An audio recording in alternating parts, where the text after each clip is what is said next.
chimichanga! These pillows are filled with baby birds! I feel like I need to start with something really heavy now, just to, like, very Actors Studio this thing up. To offset the offset the idiocy on my head.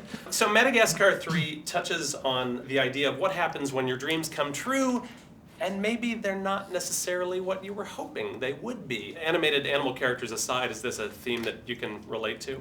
I told you I'd start serious. Absolutely. I think that as I've grown older, I've learned to release expectations. So you have to be open to what's going to come on the other side. But if you have your picture of what it's supposed to be, you can almost rest assured most of the time there will be some kind of disappointment on the other side of that. And also I think specifically for these guys, it's about home. What is home?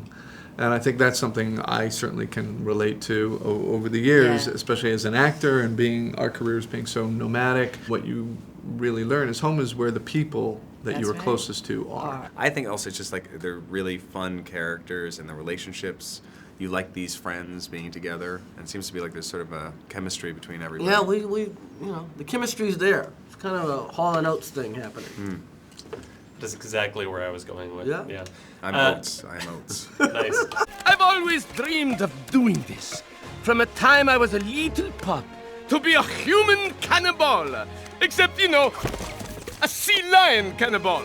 You've logged a lot of hours at this point as a voice performer. As an actor, do you get something unique from being behind the mic as opposed to standard live action things or even live performance? Well, I think everything you do is its unique little arena, whether it's the stage or animation. And in this case, what's nice about it is that you just have so much time to experiment and improvise and be free. There's no urgency. There's no one saying, we got to get this by lunch. We got 2 more takes. I like doing lots of takes. I like experimenting and trying a million things. It makes for a satisfying end of the day. I know that one of the film's directors, Tom McGrath, he's got a soft spot for the collaboration of improv performance.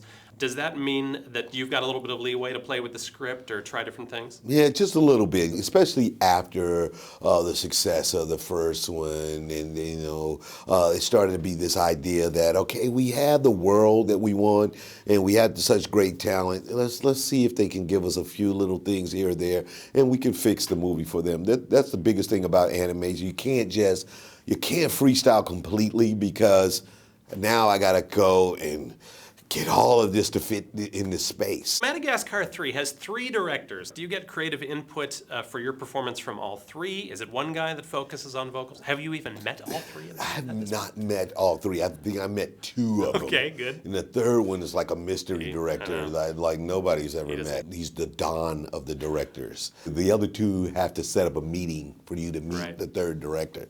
And this is a new Hollywood thing. It's something new they're trying to pull off.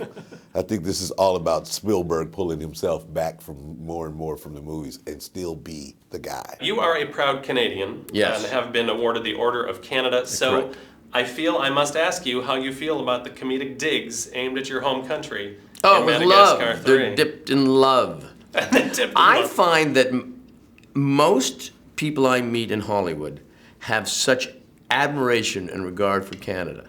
Healthcare alone, that anything that's directed for Canada is done dipped in love. Call me Mario Andretti! No, you're Suckio Andretti! Stop backseat driving! I'm you to drive! Don't look at me! Don't look at me when we argue! Look at the road! Be cool! Hi, officer. Is there a problem? Hi.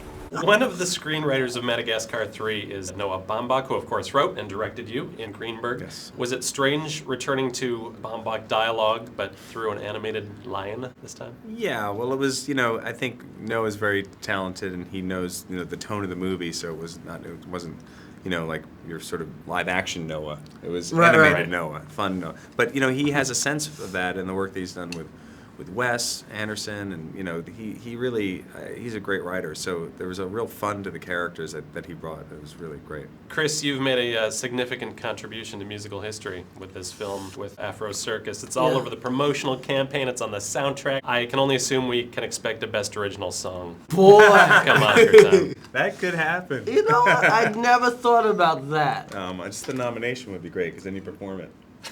Then you go there, or they get like Celine Dion to perform it. Right. And I would have to, you know what, let's pray I don't get nominated. Circus!